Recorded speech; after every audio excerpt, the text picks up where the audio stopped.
저는 결혼 6년 차였어요. 직장 생활은 안정적이었고 아내와의 사이도 겉보기엔 별 문제 없어 보였죠. 뭐 부부라는 게 다 그런 거 아니겠어요. 서로 일하느라 바쁘고 어쩌다 한번 말다툼하고 주말엔 쉬기 바쁜 그런 일상이 반복됐습니다. 아내는 정적인 사람은 아니었어요. 무언가를 계속 배우고 움직이고 집에 가만히 있는 걸 답답해했죠. 그래서인지 몇 달 전부터 요양병원에 봉사활동 다니고 싶다 그렇게 말하더라고요. 저는 솔직히 반대할 이유가 없었어요. 남을 돕겠다는데 거기에 대고 뭐라 하기도 그렇고 오히려 저보다 낫다고 생각했어요. 매번 집과 회사만 오가는 제 모습보다 아내는 뭔가 더 의미 있게 사는 느낌이었거든요. 처음에는 한 달에 한두 번 갔어요. 토요일 오전 10시에 나가서 오후 2시쯤 돌아오더라고요. 그땐 이상한 점은 하나도 못 느꼈어요. 그냥 고마웠어요. 당신은 참 따뜻한 사람이야 그렇게 생각했었죠. 근데 어느 순간부터 봉사 횟수가 점점 늘어났어요. 한 달에 한두 번이 일주일에 2번으로 그리고 매주 토요일과 일요일 거의 매주 말마다 나가기 시작했어요. 그뿐만이 아니었습니다. 이전엔 돌아오면 피곤해도 웃었어요.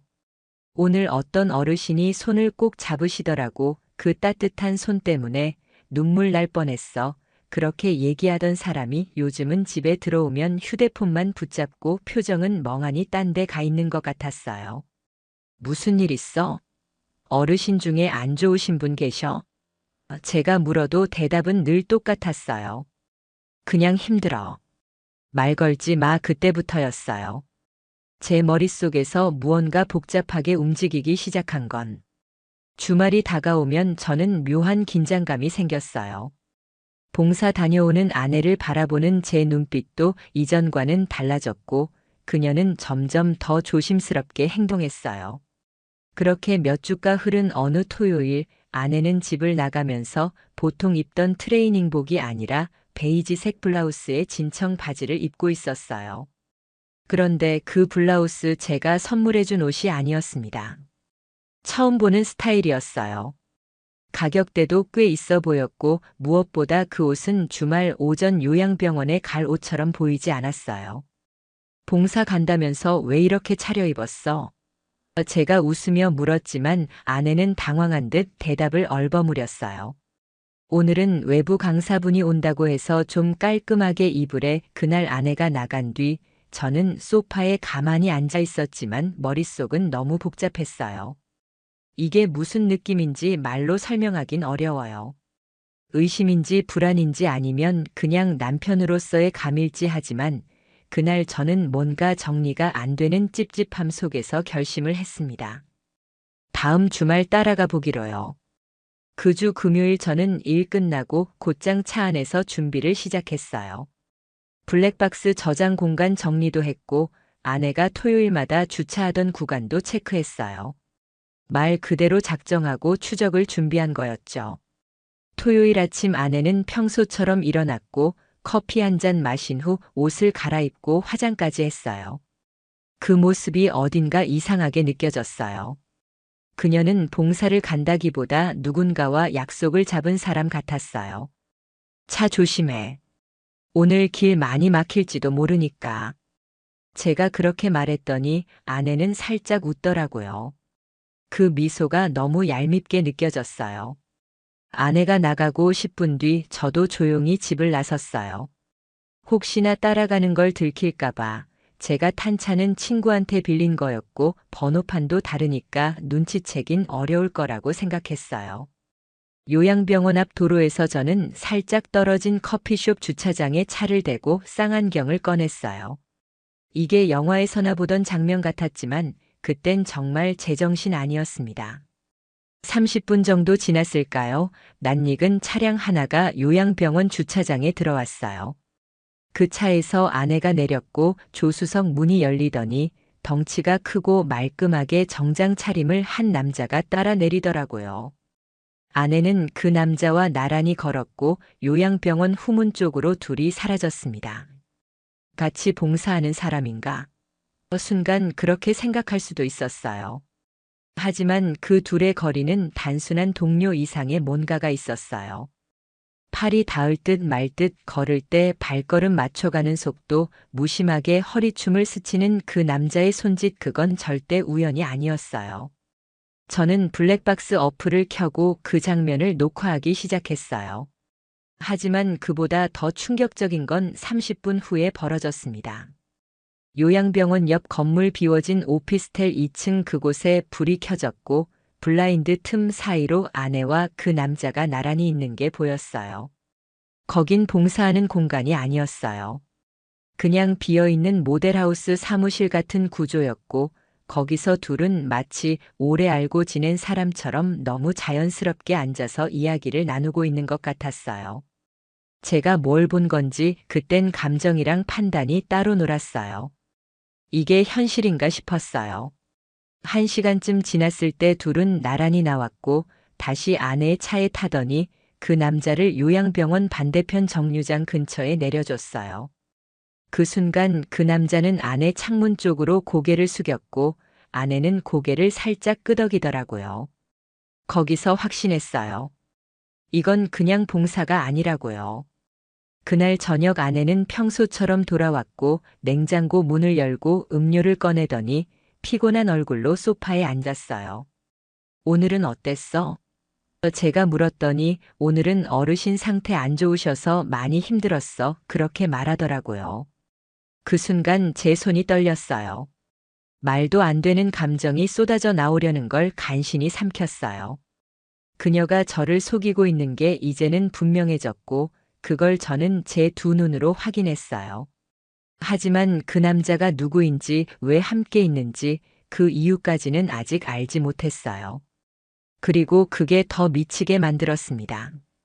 그날 이후 저는 미치도록 궁금했어요.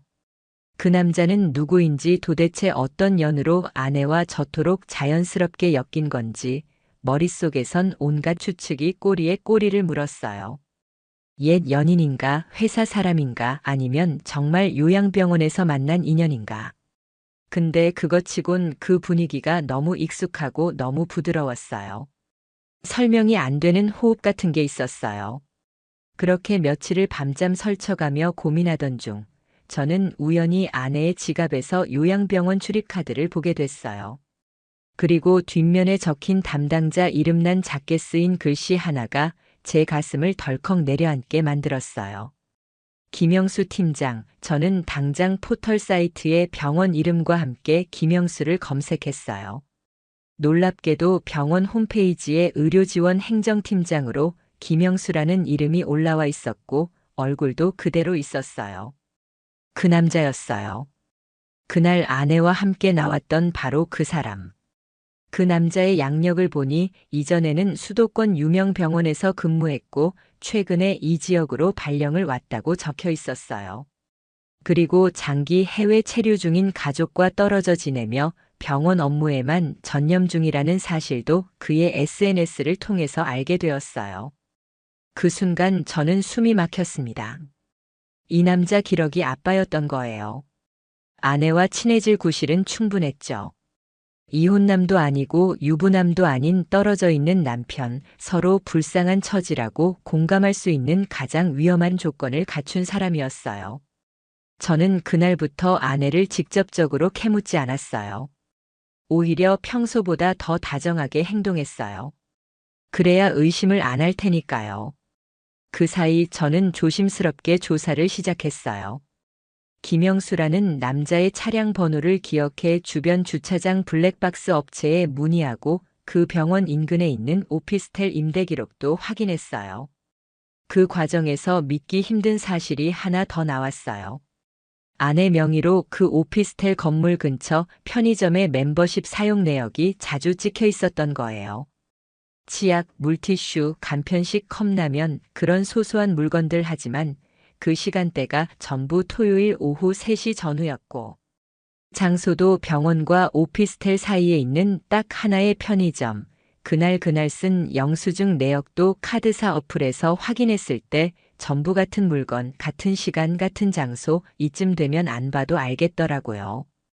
아내는 그 기러기 아빠라는 사람과 매주 같은 루트로 움직이고 있었어요. 요양병원에서 만나고 근처 오피스텔에서 시간을 보내고 중간엔 편의점에서 간단히 필요한 물건을 사고 그 모든 게 한치의 오차도 없이 습관처럼 반복되고 있었어요. 저는 어느 순간부터 숨도 제대로 못 쉬겠더라고요. 매주 그 시간에 내 아내는 다른 남자와 함께 있었고 그걸 알면서도 저는 아무것도 못하고 증거를 모으는 데에만 매달리고 있었어요. 분노가 치밀었지만 함부로 행동할 수 없었어요. 왜냐면 이건 단순히 감정의 문제가 아니었어요. 저는 아내에게 물었습니다. 요즘 봉사 끝나고는 뭐 해? 그녀는 아무렇지도 않게 대답했어요. 그냥 바로 집 오지. 왜? 그 순간 저는 속으로 다시금 확인했어요. 이 사람은 지금도 나를 속이고 있다는 걸요. 진실을 알고 난 이후 모든 행동이 달리 보였어요. 밥을 먹는 모습도 TV를 보는 얼굴도 제가 건넨 얘기에 대답하는 톤도 그 안에 있는 거짓이 이제는 너무 선명하게 들렸어요. 그럼에도 저는 결정적인 장면, 결정적인 증거를 잡기 전까진 말하지 않기로 했습니다. 왜냐면 이제부터는 저도 이 싸움을 준비해야 할 차례였거든요. 그날 이후 저는 평소보다 더 웃으면서 아내를 대했어요. 말 한마디에도 맞장구를 치고 아내가 퇴근하고 집에 들어오면 오늘은 봉사 안 갔네 하며 일부러 관심 없는 척 웃어 보였어요. 아내는 제가 이렇게 평온하게 구는 걸 의심하긴커녕 오히려 편해 보이더라고요. 그게 너무 역겨웠어요. 진실을 알고 있다는 걸 그녀는 전혀 눈치 못 챘고 저는 그 틈을 이용해서 조용히 덫을 준비하기 시작했어요. 가장 먼저 휴대폰 백업 시스템을 활용했어요. 아내는 본인 폰을 제 계정에 연동한 적이 있었는데 그 설정을 그대로 두고 있었더라고요. 저는 그걸 복원해서 사진 백업과 통화 기록, 메신저, 캐시 파일, 위치 정보까지 모조리 수집했어요. 거기엔 충분히 법적인 증거로 쓸 수 있는 자료들이 있었어요. 요양병원 주차장에서 찍힌 아내의 셀카, 그 옆에 어깨만 보이는 낯선 남자의 모습, 그 날짜와 시간은 제가 따라갔던 그날과 정확히 일치했어요. 그뿐만이 아니었어요. 메신저 어플을 복구하는 과정에서 삭제된 메시지 몇 개가 남아 있었어요. 내용은 이랬어요. 오늘도 그 방에서 만날 거야? 응, 그쪽은? 근처에서 커피 마시고 있어. 너무 좋다. 내일 또 보고 싶다. 대화명은 저장돼 있지 않았지만 그 메시지 전후로 오간 위치 정보, 그날 요양병원과 오피스텔 중간 지점의 좌표, 그게 모든 걸 설명해주고 있었어요. 하지만 저는 서두르지 않았어요. 이대로 바로 들이닥쳐서 소리 지르고 감정만 분출하고 끝낼 생각은 전혀 없었어요. 왜냐면 이 모든 진실을 그 사람 앞에서 드러낼 순간을 기다리고 있었거든요. 김영수, 기러기 아빠, 제가 직접 보기 전까진 믿을 수 없었던 그 남자와 아내 사이에 얽힌 진실, 그 둘이 아직도 주말마다 같은 행동을 반복하고 있다는 건 곧 제가 덫을 놓을 기회가 반복된다는 뜻이었어요. 저는 며칠간 회사에 연차를 내고 아내가 병원에 가는 토요일을 기다렸어요. 그리고 그날도 어김없이 그녀는 미리 차려입고 나가더라고요. 평소처럼 조용히 뒤를 밟았어요. 요양병원 앞 주차장에서 대기하고 조수석에서 내리는 남자 김영수를 또다시 목격했어요. 그리고 그들이 병원 옆 건물 2층 평소와 같은 오피스텔 건물로 사라졌어요. 이번에는 미리 준비한 블루투스 리모트 캠을 사용했어요. 창문 밖에서 블라인드 사이 틈으로 카메라 렌즈를 고정했고 그들이 방 안에서 나눈 행동을 고스란히 촬영했어요. 영상은 길지 않았지만 둘만 있는 실내 공간, 거기에서 앉고 서로를 마주보며 웃는 그들의 얼굴, 그 장면만으로도 이미 불륜 정황 증거로는 충분했어요. 저는 영상과 메시지, 위치 기록, 그리고 차량 블랙박스까지 모두 하나의 USB에 정리했어요. 다음은 김영수의 아내였습니다. 그의 아내는 SNS에서 꽤 활발히 활동 중이었고 아이들과 함께 있는 사진을 꾸준히 올리고 있었어요. 저는 그 여자에게 메시지를 보냈어요. 당신 남편이 한국에서 어떤 짓을 하고 있는지 알고 계십니까? 그 말과 함께 USB에 담은 영상을 일부만 전송했어요. 몇 분 후 읽음 표시가 떴고 10분도 채 지나지 않아 그녀에게서 영상 통화 요청이 왔어요. 정말 이게 사실입니까? 그녀는 다급한 목소리로 물었어요. 그리고 저는 모든 사실을 차분히 설명해 줬습니다. 어떻게 만났고 무슨 행동을 반복했고 어떤 장면들이 남아있는지 그녀는 끝내 아무 말 없이 울기만 했어요. 그날 밤 아내는 아무것도 모른 채 들어왔어요. 여전히 가벼운 표정으로 오늘은 좀 피곤하네 그렇게 말하면서 소파에 기대더라고요. 저는 그 모습을 바라보며 속으로 다짐했습니다. 이제부터는 이 사람도 모든 걸 알게 될 시간이니까요.